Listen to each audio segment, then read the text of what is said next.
Ada orang alim di Maroko yang bermimpi Nabi Muhammad SAW hingga 3 kali berturut-turut. Dalam mimpinya Nabi Muhammad SAW menyatakan, tolong datangi Fulan ibn Fulan ibn Fulan di Makkatul Mukarramah.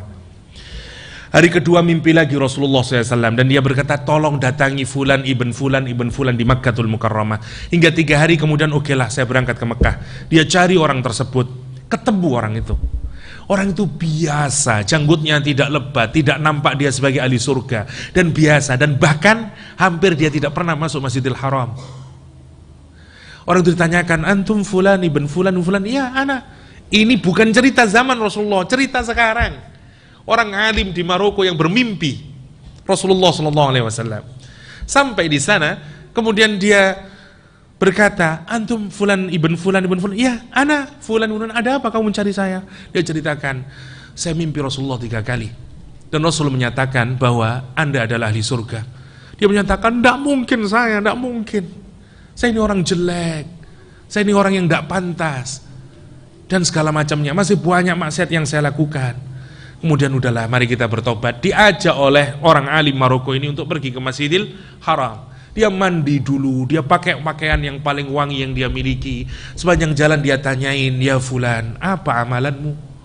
Kata dia, aku punya tetangga, mati suaminya, dan dia meninggalkan anak-anak yatim yang kecil.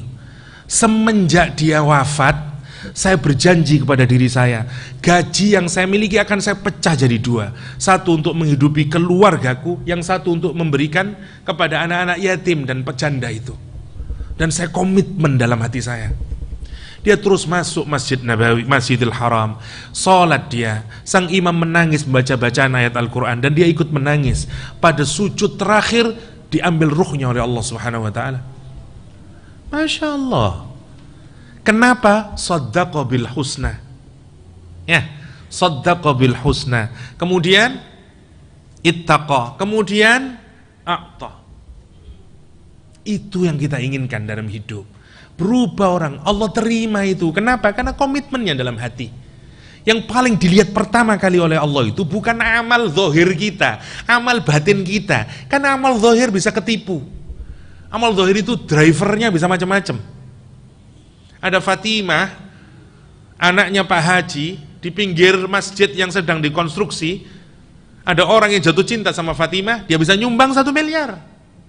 Orang yang tidak tahu, wow, akto. No. Karena ibtigha'a, dia meraih cintanya Fatimah.